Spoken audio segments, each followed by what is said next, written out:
On va parler maintenant du Parti socialiste qui fait face à peut-être un moment décisif pour son avenir. Demain a également lieu l'élection définitive du premier secrétaire national du Parti socialiste. Olivier Faure, sortant, est arrivé en tête avec 49% des voix. Il affrontera Nicolas Mayer-Rossignol, qui porte la motion refondation et qui, lui, a obtenu 30% des suffrages. Vous-même soutenez la ligne refondation.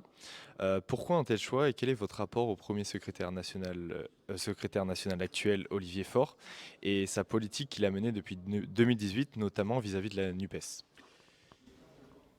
Alors, effectivement, je suis le mandataire local en Haute-Vienne de Nicolas Mayer-Rossignol, parce que tout simplement, je considérais qu'il était nécessaire qu'une troisième voie soit ouverte. La troisième voie qui effectivement est partie de rien en quelque sorte, hein, qui a émergé, qui s'est créée donc en septembre, ce n'est pas une voie de rupture avec je dirais, la valeur historique de la gauche, avec les vraies valeurs de gauche. Moi je suis fondamentalement de gauche.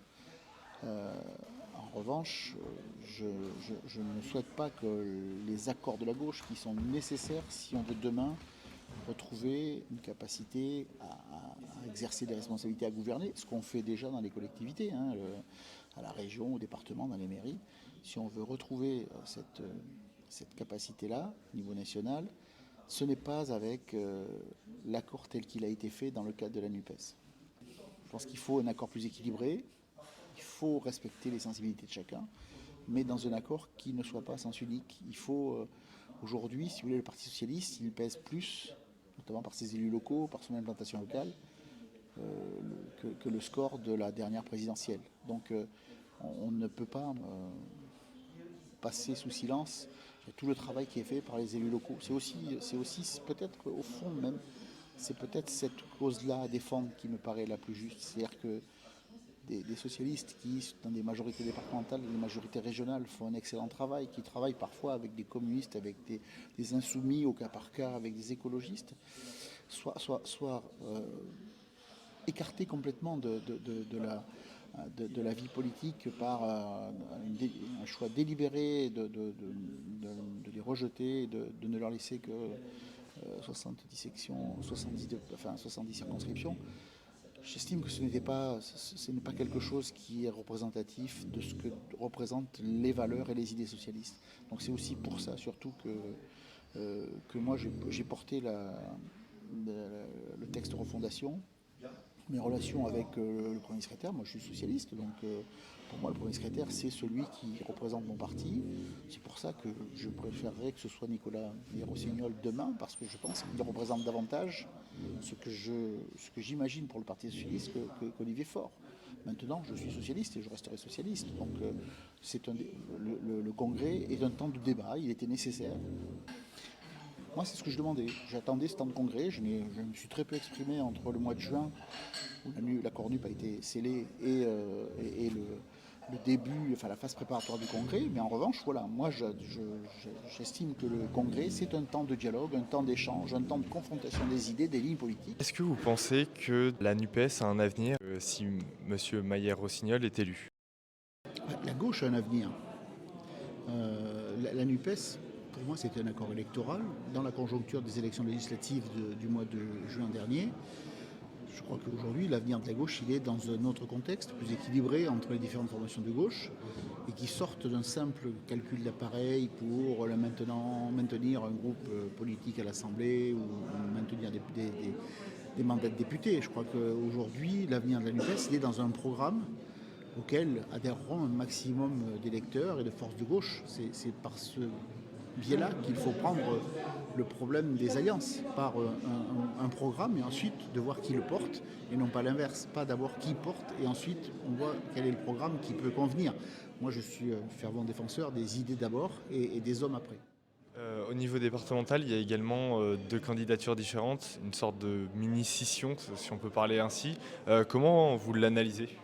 Non, il y a deux sensibilités, il n'y a pas de scission, il y a effectivement, je dirais, deux visions de, de, de, de de programmes en quelque sorte, de lignes politiques qui sont légèrement différentes, mais qui sont socialistes toutes les deux, qui sont légèrement différentes sur la façon de s'y prendre pour effectivement arriver à construire une majorité de gouvernement.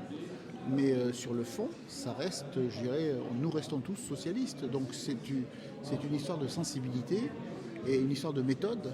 Mais sur le fond, le programme reste le programme socialiste. Si Olivier Faure est élu, vous ne quitterez pas le Parti socialiste? Bien sûr que non. Bien sûr que non. Simplement, il faut que celui qui est élu, soit Olivier Faure, Nicolas Maillé-Rossignol. Alors, moi, je sais que Nicolas Maillé-Rossignol a clairement dit que ça serait une candidature de rassemblement. Donc, s'il est élu, c'est vraiment avec la volonté de rassembler, je dirais, tous les socialistes du moment, mais aussi tous les socialistes qui l'étaient, qui ont quitté le Parti socialiste. Et ils sont nombreux parce que les effectifs quand même de militants ont sérieusement chuté. Tous ceux qui ont quitté le Parti socialiste ou qui sont un peu en retrait, qui attendent de voir comment les choses évoluent pour peut-être rejoindre à nouveau le Parti socialiste. Donc je crois que voilà, Olivier Faure, il y a quelques mois, disait si vous n'êtes pas content, partez. Nous, on leur dit non, si on est là, venez. Que ce soit Monsieur Faure ou Monsieur Maillé-Rossignol, comment vous pensez que le PS peut se relever? On peut parler de l'échec électoral des présidentielles, les législatives qui n'ont pas non plus été un grand succès. Bien sûr, je le disais tout à l'heure, la référence au présidentiel, elle était d'actualité un temps.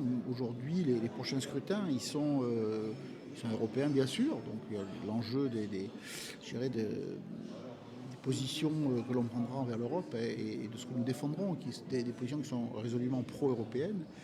Mais il y a aussi des scrutins à venir, les scrutins municipaux, les scrutins régionaux, les scrutins départementaux dans lesquels le Parti socialiste a déjà des forces. Donc je pense que le Parti socialiste doit simplement se reconstruire au niveau des idées, retrouver l'adhésion de couches populaires. Aujourd'hui, on voit bien qu'il y a beaucoup de Français qui sont dans la difficulté, qui souffrent. On ne peut pas se contenter de laisser les mesures simplistes que peuvent proposer certains partis, parfois, qui en réalité n'apportent pas de solution. Non, il faut construire une véritable offre politique qui s'adresse aux plus fragiles, aux classes moyennes aussi, parce que je dirais aujourd'hui, les crises de l'énergie, crises sanitaires, elles impactent tout le monde, elles impactent bien sûr encore plus les plus fragiles, mais aussi les classes moyennes. Donc je crois que, sauf les plus riches de nos compatriotes qui, eux, ont vu la situation s'améliorer, qui vont de mieux en mieux, je crois que globalement, c'est toutes les tranches de la population française qui vont plus mal en 2022 et 2023 qu'ils n'allaient en 2020 ou 2019. Donc c'est vers tous ces électeurs-là, tous ces citoyens-là qu'il faut se tourner, il faut les écouter. Hein. C'est pour ça que nous proposons de retravailler les fondamentaux, c'est-à-dire de revenir à écouter les associations, les syndicats, les acteurs de l'éducation populaire, pour que derrière, ce que nous proposerons, eh bien, réponde à leurs attentes.